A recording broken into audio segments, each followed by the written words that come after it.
I stood at my home office window on that frigid January morning, watching Rebecca load her designer luggage into her Tesla. My wife of 8 years moved with the practiced efficiency of someone who'd done this many times before. Another pharmaceutical conference, she'd said. Vancouver this time. 3 days of presentations, networking dinners, the usual. She'd be back Monday evening. "Marcus, I'm leaving," she called from downstairs. I made my way down slowly, gripping the banister. The chronic fatigue had gotten worse over the past 18 months. Some days, just walking down the stairs felt like climbing a mountain.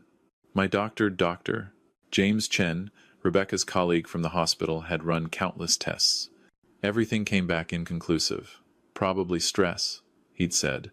"Your architectural firm's been demanding lately. Maybe consider scaling back." Rebecca stood by the door, her auburn hair perfectly styled, her expression a careful mixture of concern and impatience. "Are you sure you'll be all right? I can ask Sarah to come check on you and Lily." "We'll be fine," I assured her. "Lily's been in her room for 3 years. Nothing's going to change in 3 days." Something flickered across Rebecca's face. Was it disappointment? But it vanished so quickly I thought I'd imagined it. "The housekeeper, Rosa, will be here tomorrow morning," Rebecca continued. "I've left money for groceries. Don't forget to take your supplements. The blue pills especially, they're helping with your energy levels." I nodded. Those blue pills were new, prescribed by Dr. Chen 2 months ago. They didn't seem to help much, but Rebecca insisted I take them religiously. She kissed my cheek, her perfume sharp and expensive. "Take care of our girl. Try to get her to eat something besides crackers. Would you?" Then she was gone. The Tesla's electric motor hummed quietly as she backed out of our driveway. Our house in the Portland suburbs suddenly felt very large and very empty. I made my way to the kitchen, my muscles aching. The coffee pot was already brewing. Rebecca had set it up before leaving. I poured myself a cup, adding the cream she always bought for me. The first sip tasted bitter. Everything tasted off lately. I was settling into my office chair, preparing for another day of remote work that I'd probably accomplish little of, when I heard something that made my heart stop. A knock on my office door, from the inside of the house. My hands froze on my keyboard. Lily hadn't left her room in 3 years, not since she turned 14 and was diagnosed with severe social anxiety and agoraphobia. She took her meals on a tray outside her door. We communicated through text messages, though she rarely responded. Rebecca handled most of the interaction with our daughter, bringing her therapy assignments from Dr. Sarah Kim, another of Rebecca's colleagues. The knock came again, firmer this time. "Dad, can I come in?" My throat closed. Lily's voice. I hadn't heard it in person in over a year. Video calls only, and even those were rare. "Of course, sweetheart," I managed. The door opened, and there stood my daughter. But this wasn't the pale, withdrawn girl I'd glimpsed on video calls. Lily stood straight, dressed in dark jeans and a hoodie, her long blonde hair pulled back in a ponytail. She looked healthy, alert. Her blue eyes, so much like her birth mother's, were sharp and focused. She was holding a hard drive in one hand and a thick folder in the other. "Lily, what? How are you?" "Dad, we have 48 hours. Her voice was steady, calm, nothing like the trembling whisper I'd grown accustomed to hearing through her bedroom door. "I need you to listen to everything I'm about to tell you, and I need you to trust me. Can you do that?" I stared at my daughter, my mind struggling to process what I was seeing. You're standing. You're out of your room." "I've been able to walk and leave my room for 3 years, Dad." She closed the door behind her and moved to my desk. "I never had agoraphobia. I've been pretending." The room tilted. "What?" "No, Dr. Kim diagnosed you. We've spent thousands on therapy. Dr. Sarah Kim is sleeping with Dr. James Chen, who is sleeping with Rebecca." Lily set the hard drive and folder on my desk. "And all 3 of them are trying to kill you." The words hung in the air like smoke. I opened my mouth, closed it, opened it again. "Lily, that's insane. Why would you even think?" "Because I have proof. 3 years worth of it." She pulled up a chair, sitting across from me like we were about to have a normal father-daughter chat about homework or curfews. "Dad, do you remember 3 years ago, when Grandma Dorothy died? My mother. A sharp, sudden heart attack at 68. I'd been devastated. Of course I remember." Did you know that 2 weeks before she died, Grandma came to visit while you were at work? She and Rebecca had a huge argument. I heard it from upstairs. Lily's voice remained steady, but I saw her hands clench. Grandma accused Rebecca of having an affair. She said she'd seen Rebecca with another man at a restaurant in Lake Oswego. Rebecca told Grandma to mind her own business, or she'd regret it. I felt cold. Your grandmother never mentioned, because 2 weeks later, she was dead. Lily reached for the folder, opening it to reveal a printed document. This is Grandma's autopsy report. The official one said, acute myocardial infarction. But this is the preliminary toxicology report, the one that got lost before the final version was filed. I took the paper with shaking hands. Medical jargon filled the page, but one line was highlighted in yellow. Elevated levels of thallium detected in blood samples. Further analysis recommended. What is thallium? A poison, Dad. It causes heart attacks, organ failure, mimics natural death. Lily's voice cracked slightly. I was 14. I didn't understand what I'd heard until Grandma died. Then I started wondering. So I started looking. She opened her laptop. When had she gotten a laptop? She was supposed to have limited internet access for her therapy. The screen showed a complex spreadsheet with dates, times, locations. 3 years ago, I started following Rebecca. Not physically at first. I learned how to access her phone remotely. I set up a keylogger on her laptop. I taught myself digital forensics using library books. Rosa would pick them up for me during her shopping trips. Rosa knew about this? Rosa's known from the beginning. She's been helping me. Lily pulled up a series of text messages. These are from Rebecca to Dr. Chen. They started their affair 4 years ago, right after you made her the beneficiary of your life insurance policy. $2 million, Dad. That's a lot of motivation. I stared at the messages. The intimate language. The planning of secret meetings.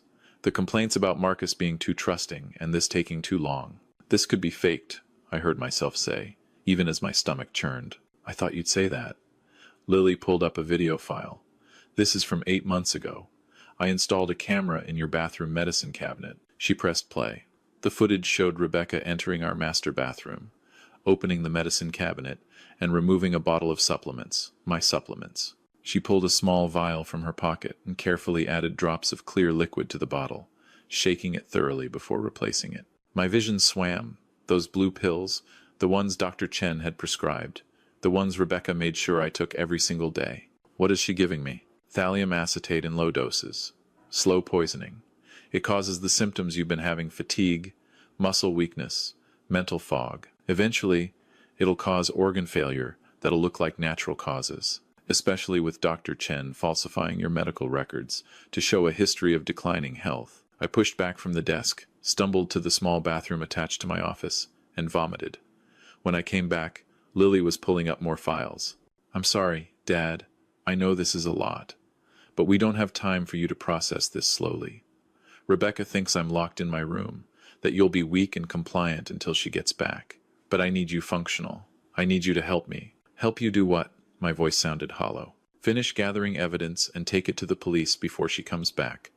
Lily's eyes met mine, and I saw something that broke my heart, a hardness that no 17-year-old should have. I've spent 3 years building this case. I have financial records showing Rebecca and Dr. Chen moving money into offshore accounts. I have recordings of them discussing how to stage your death. I have proof that Dr.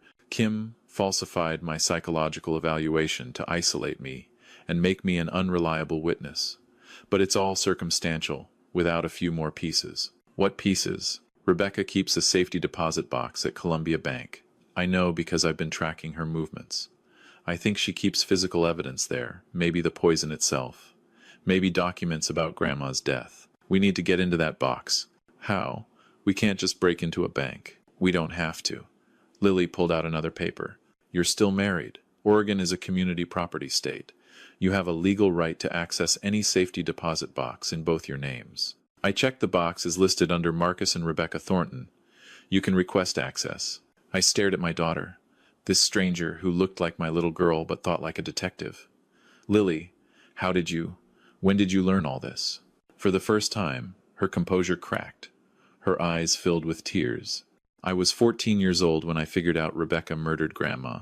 I tried to tell you, but Rebecca was always there, always watching, always controlling everything you saw and heard. I knew if I accused her directly, she'd find a way to silence me. Dr. Kim would declare me delusional.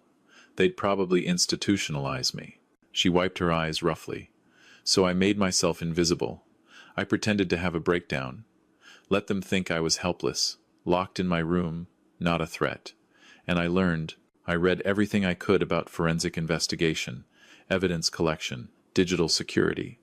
I taught myself how to be invisible while watching everything. You sacrificed 3 years of your life. I sacrificed 3 years to save the rest of yours. Her voice turned fierce. Dad, you're all I have left.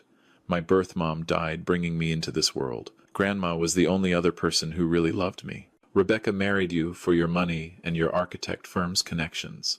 She's been playing the long game, and I'll be damned if I let her win. I looked at my daughter, this incredible, terrifying, brave person I'd somehow failed to protect.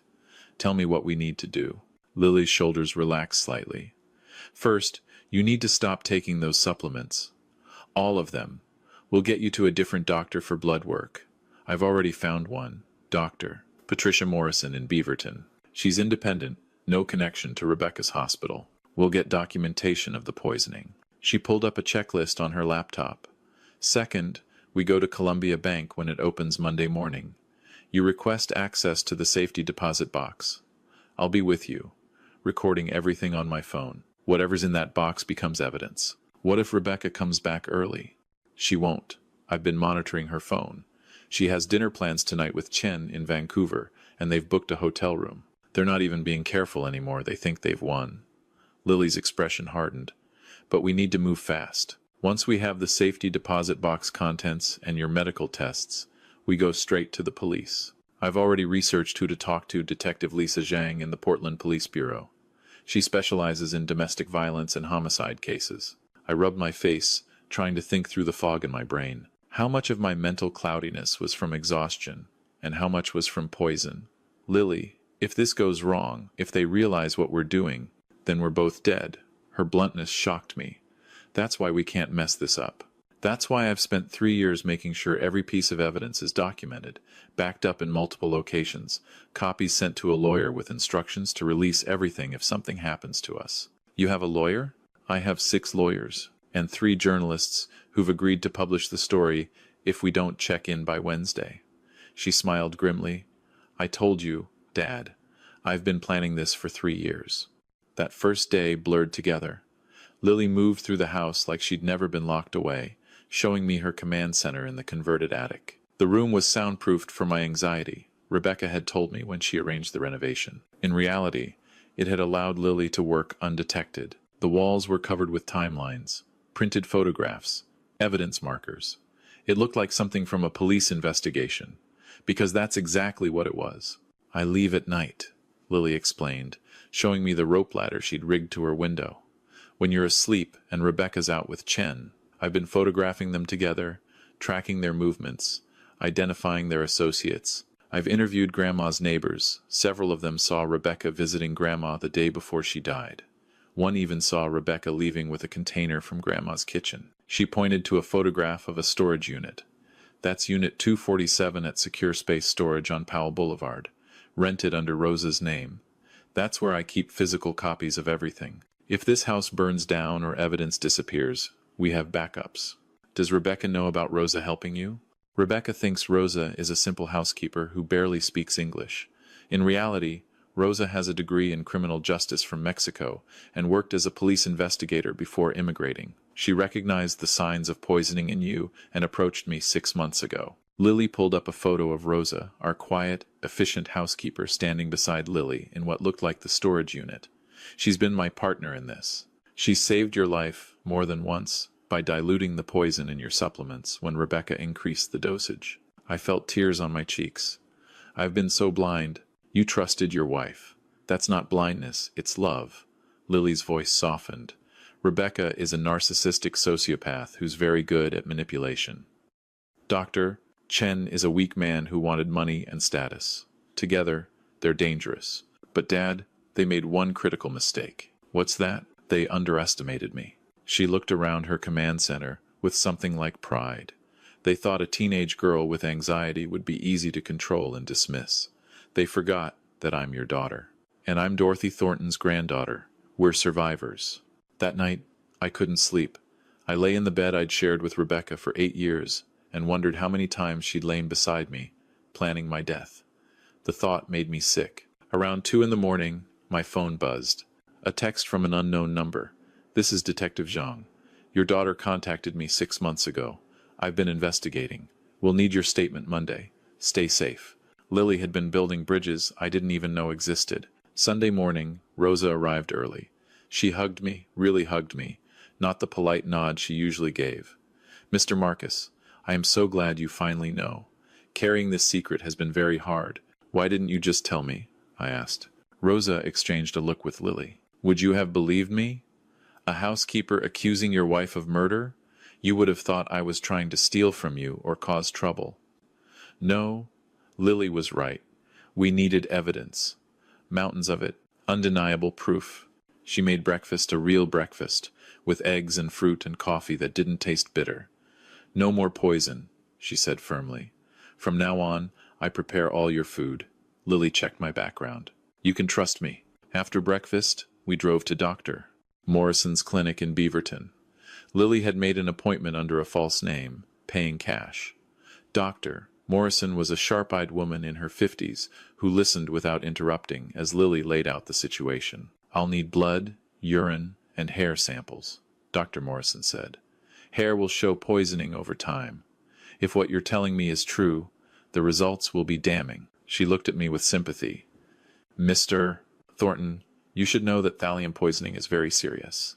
Depending on how much you've been given, you may have permanent organ damage. We'll need to start chelation therapy immediately." The tests took hours. While we waited for initial results, Lily showed me more evidence on her laptop. Financial records showing Rebecca had taken out a second mortgage on our house, without my knowledge. Life insurance documents where my signature had been forged to increase the payout. Email exchanges between Rebecca and Chen discussing retirement in the Cayman Islands. "She's been planning to kill you for at least 2 years, Lily said quietly. "Maybe longer. She killed Grandma to stop her from exposing the affair. She's been killing you slowly to make it look like natural causes. And she's falsified my mental health record so I'll be institutionalized after you die, ensuring I can never inherit or challenge her. Why not just divorce me?" "Because you have a prenup. If she divorces you, she gets almost nothing.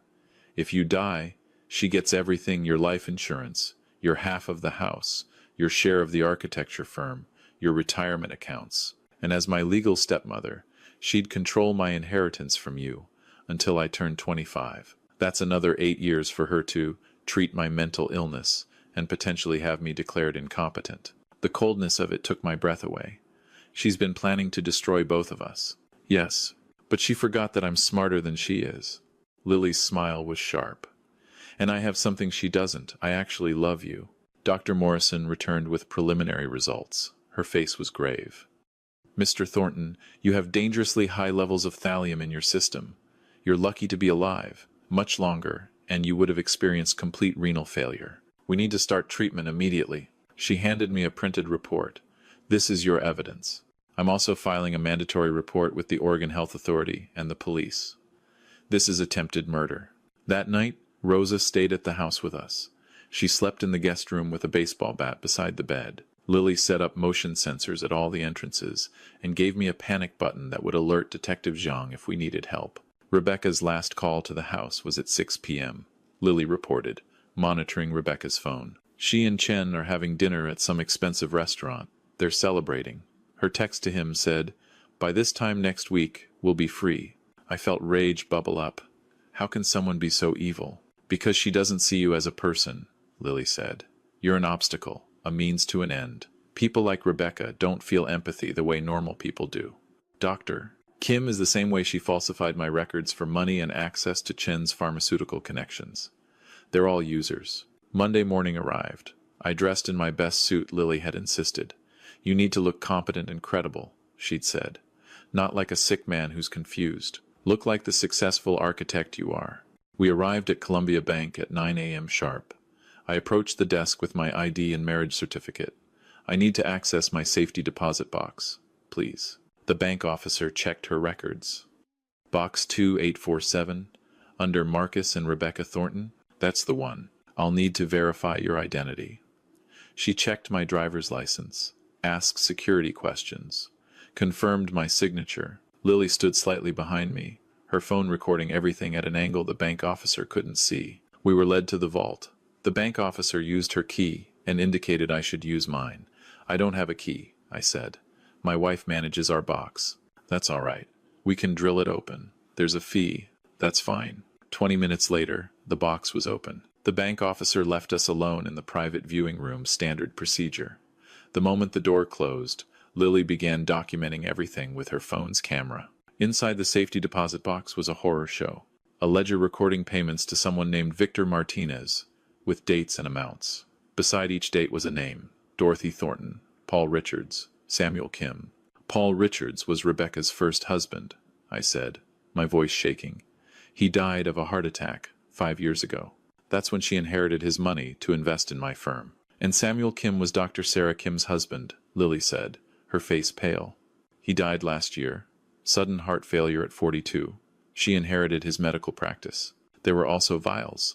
Small, pharmaceutical-grade containers labeled with chemical formulas. And photographs: Rebecca with Chen, Rebecca with Dr. Kim, all three of them together at what looked like a celebratory dinner. And at the bottom, a burner phone. Lily turned it on. The message history was horrifying.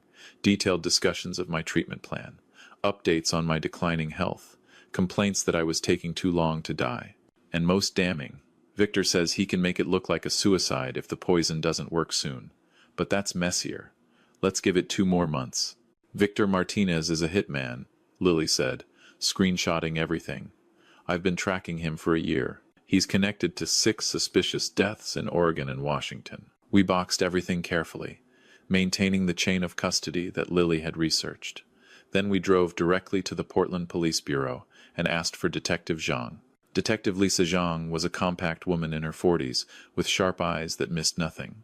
She'd clearly been waiting for us. Her office was already set up with recording equipment. Mr. Thornton, Lily, please sit down. I need you to start from the beginning. For the next 4 hours, we told her everything.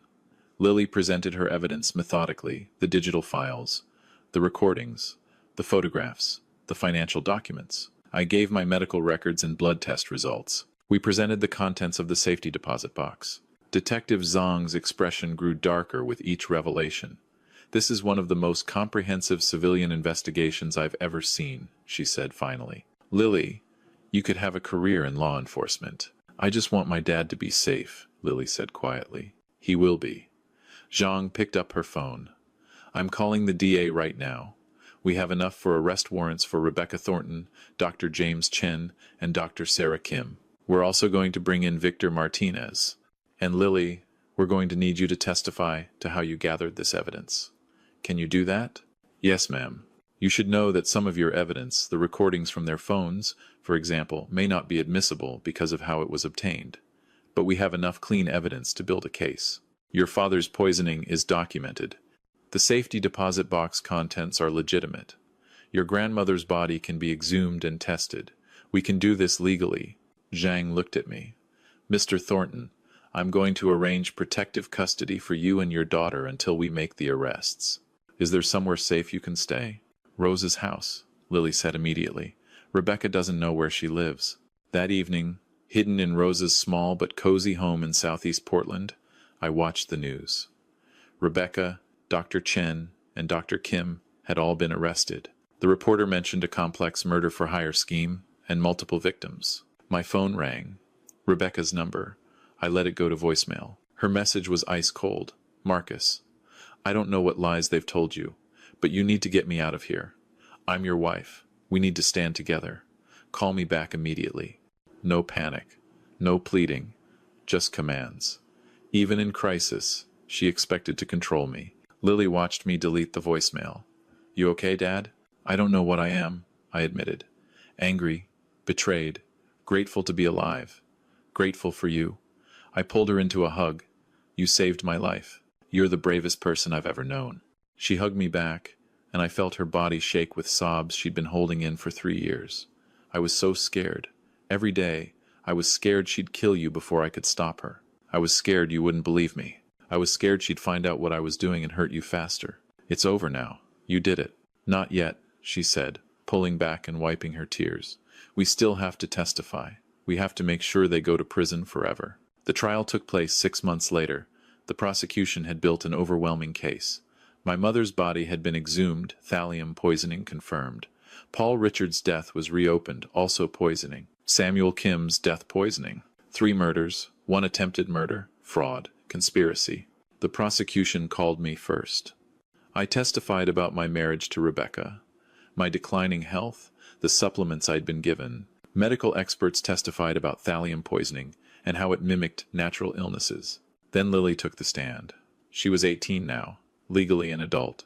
She'd spent the last 6 months working with a trauma therapist, dealing with the PTSD from her 3-year ordeal. But when she sat in that witness box, she was steady and clear. She walked the jury through her investigation step by step. She explained how she'd taught herself digital forensics, how she'd documented everything, how she'd built a case that even seasoned detectives admired. The jury was riveted. The defense tried to discredit her, claiming she was mentally ill, that her evidence was fabricated, that she'd hacked systems illegally. But Detective Zhang testified that she'd independently verified every piece of evidence. The safety deposit box contents spoke for themselves. My poisoning was medically documented. And then the prosecution played the recordings from the burner phone. Rebecca and Chen discussing my death in callous, mercenary terms. Dr. Kim laughing about falsifying Lily's diagnosis. All 3 of them planning how to spend the insurance money. The jury deliberated for 3 hours. Rebecca Thornton, guilty on 3 counts of murder, 1 count of attempted murder, fraud, conspiracy. Sentence: life without parole. Dr. James Chen, guilty on 3 counts of conspiracy to commit murder, attempted murder, fraud. Sentence: 35 years. Dr. Sarah Kim, guilty on conspiracy, fraud, falsifying medical records. Sentence: 20 years. Victor Martinez, the hitman, took a plea deal and received 40 years in exchange for testimony against his employers. The courtroom erupted. I held Lily as she cried not from sadness but from relief. 3 years of carrying this weight alone, and finally, justice. A year has passed since the trial. Lily is in college now, studying forensic psychology at Portland State University. She's in therapy twice a week, working through the trauma of her isolation and the burden she carried. She has friends for the first time in years, real friends who know her story and admire her courage. I've recovered physically. The chelation therapy removed most of the thallium from my system, though I still have some nerve damage that causes occasional weakness. It's a small price to pay for my life. My architecture firm survived the scandal. Several of Rebecca's fake decisions were reversed, and were more successful than ever. I've hired Rosa as my office manager. Her skills were wasted on housekeeping, and she's brilliant at organization and management. The victims' families received restitution from Rebecca's assets. My mother's name was cleared. No one believes anymore that her death was from natural causes. Paul Richards' family finally has closure. Samuel Kim's family has peace. I've started dating again, though very slowly and carefully. Trust doesn't come easily after what I experienced. But I'm learning. Lily and I are closer than we've ever been. Every Sunday, we have dinner together, just the 2 of us. We talk about her classes, her dreams of working for the FBI's Behavioral Analysis Unit, my projects at work, normal parent-child conversations that we lost for 3 years. Sometimes I look at her and still can't believe what she did. At 14 years old, when most kids were worried about homework and social media, she was building a murder investigation. She sacrificed her adolescence dances, dates, friendships, normalcy to save my life. She's the hero of this story, not me. If there's anything I've learned from this nightmare, it's this: trust, but verify. Love doesn't require blindness. I trusted Rebecca completely and never questioned the narrative she built around our lives. I let her control my medical care, my daughter's treatment, our finances. I aborted my responsibility as a parent and partner by assuming good intentions. Real love is built on transparency and accountability. It's okay to ask questions. It's okay to verify information. It's okay to trust your instincts when something feels wrong. And if you see someone isolating you from family, controlling your access to information, or making you doubt your own perceptions, those are warning signs. Coercive control is real, and it's a form of abuse that often precedes physical violence. To anyone reading this who feels foggy, tired, controlled, or manipulated, please get a second opinion. See a doctor your partner doesn't recommend. Talk to a friend your partner hasn't vetted. Trust yourself. And to parents, listen to your children. Really listen. Lily tried to tell me something was wrong, and I missed the signals because I was so focused on my own life and trusting my wife. Children see things adults miss because they haven't learned to make excuses for bad behavior yet. I'm grateful every day for my daughter's intelligence, courage, and love. She could have let Rebecca succeed and inherited everything herself. Instead, she spent 3 years in isolation to save me. That's the truest love I've ever known. We survived, and we're teaching others to recognize the signs we missed. So maybe, just maybe, we can prevent this from happening to another family. Because the most dangerous monsters aren't strangers in dark alleys. They're the ones who sleep beside you, who know your weaknesses, who have your trust, and the only defense against them is awareness, vigilance, and the courage to speak the truth even when everyone else believes the lie.